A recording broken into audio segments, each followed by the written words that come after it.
Me esposaron con tanta fuerza que sentí crujir el hueso de mi muñeca izquierda. No dije una palabra, ni cuando me empujaron contra el capó caliente del coche, ni cuando me metieron al asiento trasero como si fuera una bestia salvaje. Pero cuando vi su cara, la de él, la de Muñoz, supe que no era un error. Lo había hecho a propósito. Y eso me rompió algo por dentro que todavía no sé si ha sanado. Él no me miró directamente.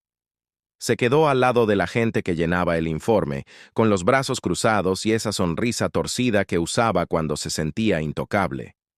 En su mano derecha, el reloj de pulsera brillaba con el sol, el mismo que yo le regalé por su cumpleaños 5 años atrás, cuando todavía creía que era mi amigo. «Carlos Andrés Lobo», dijo uno de los oficiales. «Queda usted detenido por robo agravado y resistencia a la autoridad».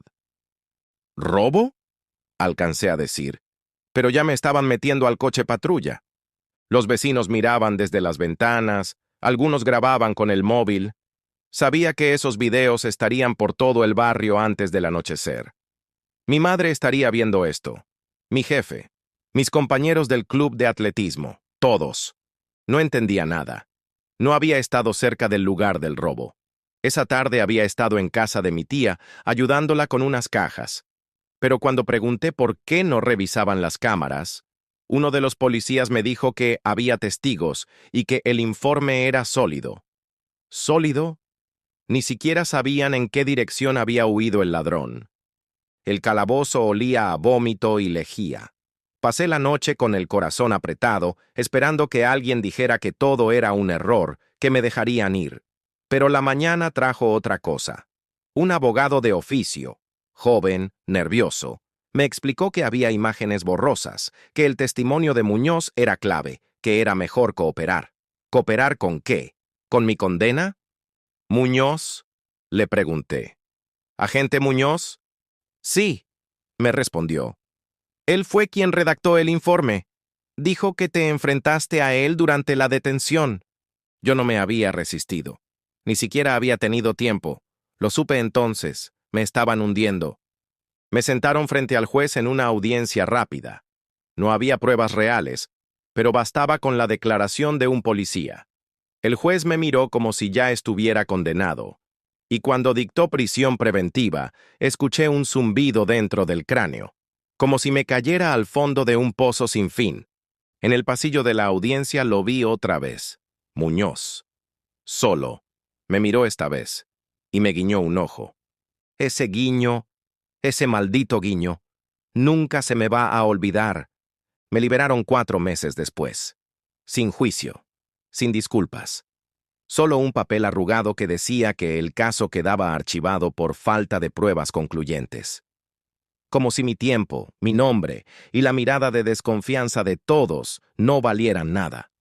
Cuando crucé las puertas del penal de Soto del Real, respiré hondo, pero no me sentí libre.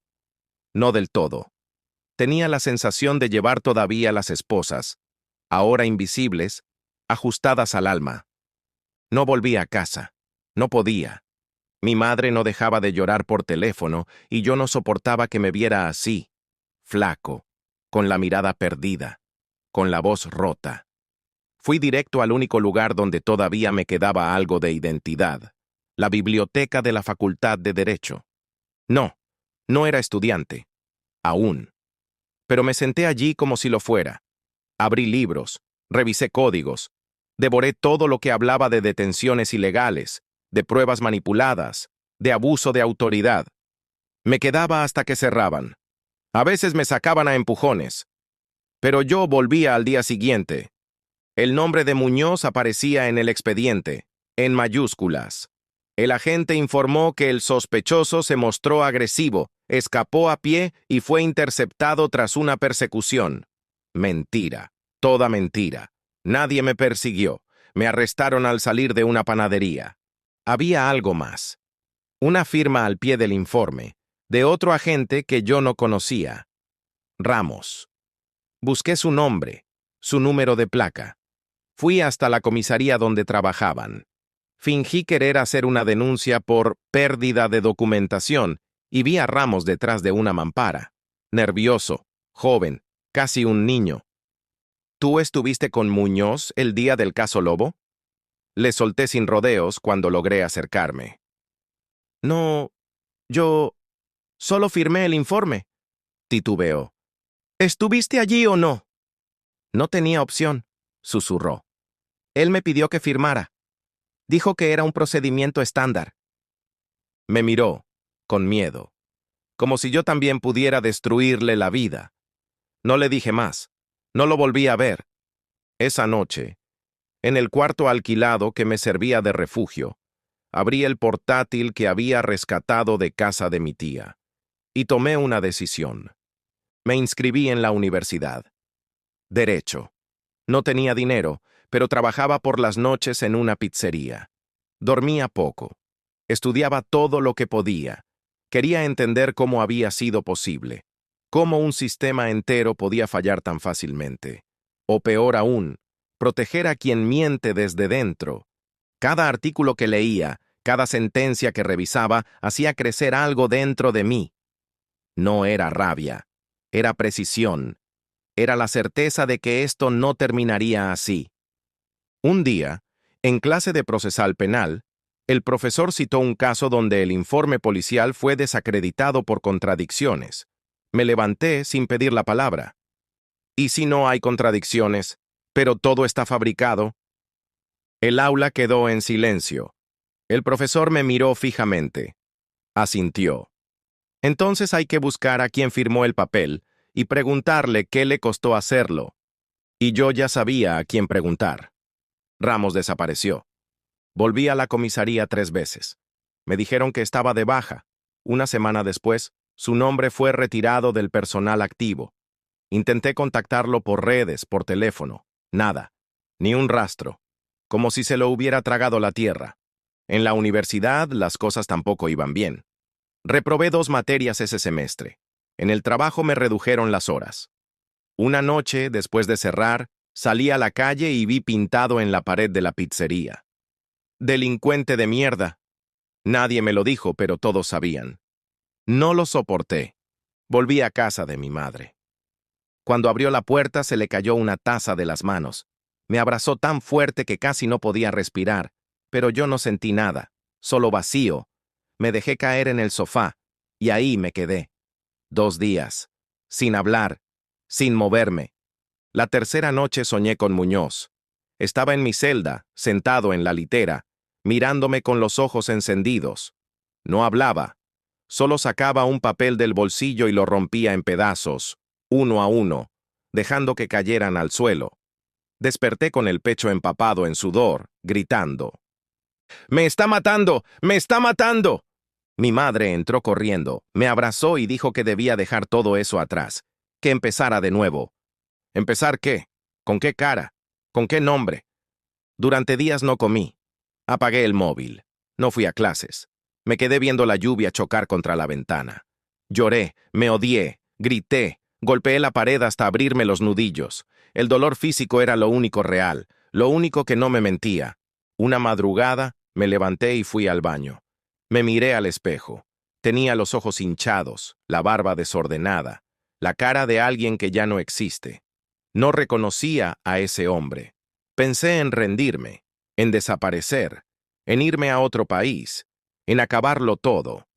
Pero entonces recordé el guiño, ese maldito guiño, y supe que él seguía ahí, caminando por los pasillos de la comisaría, sonriendo en cada control de tráfico, fabricando historias, destruyendo más vidas, y entendí que si yo me apagaba, él ganaba, no solo conmigo, sino con todos. Volví a la habitación. Abrí mi cuaderno. En la primera hoja escribí: «Lo que no me mató. Me debe una explicación». Guardé la frase como un mantra. No me hizo sentir mejor, pero me obligó a levantarme al día siguiente. Y ese fue el primer paso. No hacia la redención, sino hacia la cacería. No volví a ser el mismo. Ya no estudiaba para entender. Estudiaba para destruir. Cada clase, cada libro, cada sentencia era una herramienta que afilaba con precisión quirúrgica. Había dejado atrás la furia y el miedo. Ahora era otra cosa, una calma que cortaba. Me aislé. Dejé el trabajo en la pizzería y comencé a traducir documentos legales desde casa. Pagaba lo justo para seguir matriculado. No salía más que para ir a la facultad. Tenía un solo objetivo: reabrir mi caso, pero no por justicia, por casa. Fue entonces cuando conocí a Marta. La profesora de Derecho Procesal la presentó como asistente de investigación. Había trabajado en una ONG que defendía a víctimas de errores judiciales. Yo no presté atención al principio, hasta que, en una práctica sobre juicios simulados, leyó en voz alta una frase que me heló.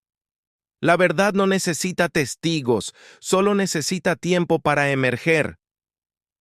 Esa noche, esperé a que saliera del edificio. La seguí hasta la parada del bus. Soy Carlos Lobo, le dije antes de que pudiera subirse. Fui acusado de robo y resistencia. Fui inocente. Y tengo pruebas. Ella me miró con desconfianza. Todos dicen lo mismo. Yo tengo el nombre del que firmó el informe falso. Y sé quién lo obligó. Nos sentamos en una cafetería. Le conté todo, sin adornos, sin pausas. Al final, le puse delante la carpeta con las copias del expediente, mis apuntes, mi declaración, el informe policial. Leyó en silencio durante casi una hora. Luego levantó la vista. ¿Quieres justicia o quieres venganza? Quiero que no pueda volver a hacerlo nunca más. Asintió. Me dio su número. Me pidió tiempo. 2 semanas después volvió con un pendrive. Dentro había 3 casos similares, todos firmados por Muñoz. Todos con detalles que coincidían: ausencia de pruebas, testigos fantasmas, informes sin verificación. Este hombre ha hecho carrera fabricando delincuentes, me dijo. Creamos un archivo, fechas, víctimas, incongruencias. Empezamos a contactar a los otros implicados. Algunos no quisieron saber nada, otros lloraron al contarnos. Uno, un hombre de 60 años, me dijo que había perdido a su hija por no poder probar su inocencia a tiempo. Presentamos una solicitud para revisar el expediente original. Marta movió sus contactos. Una juez accedió a recibirnos. No estoy diciendo que les daré la razón, nos advirtió. Pero si encuentran una sola prueba manipulada, abriré una investigación interna. Esa noche, Marta y yo brindamos con café frío y galletas rotas. No dijimos mucho, pero sabíamos que habíamos encendido algo, pequeño, pero real. Y si Muñoz había empezado todo con una mentira, yo iba a terminarlo con cada página que él creía enterrada. El día de la audiencia era gris, de esos que no sabes si es mañana o tarde. Marta y yo llegamos temprano, con el maletín repleto de documentos y una carpeta en especial, la que contenía la copia de un informe que Muñoz pensó que nadie leería 2 veces. Había cometido un error, uno pequeño. Un nombre mal escrito en la declaración de un testigo que nunca existió. Cruzamos esa información con un registro de población. Nadie con ese nombre vivía en la dirección indicada. Nadie con ese nombre existía en la ciudad. La juez revisó los documentos en silencio. Pasó página por página como si descifrara un lenguaje antiguo. Yo no pestañeaba. Tenía las manos sudadas, el estómago cerrado. Pero mi voz, cuando habló, fue firme. Señoría, el agente Muñoz redactó informes falsos, manipuló evidencias, fabricó testigos. No solo en mi caso, este patrón se repite al menos en otros 3, y lo hizo con la confianza de que nadie miraría 2 veces. Ella no respondió. Solo nos citó a una nueva audiencia. Esta vez, Muñoz debía presentarse, y lo hizo. Entró en la sala con su traje planchado y su andar de siempre. No me miró, ni una vez. Se sentó frente a la juez y negó todo. Dijo que actuó con base en el protocolo, que no recordaba detalles exactos, que si hubo errores, eran administrativos, nada intencional. Marta intervino entonces. Mostró los 3 casos, las coincidencias, los nombres repetidos, los informes idénticos, palabra por palabra. ¿Puede explicar por qué en todos sus informes las descripciones físicas del sospechoso son exactamente las mismas? Preguntó. Muñoz tragó saliva. Coincidencia. La juez se recostó en su silla. Tomó el informe de mi caso. Lo levantó en alto. ¿Y también es coincidencia que el testigo que usted menciona aquí no exista ni en el padrón municipal? Silence.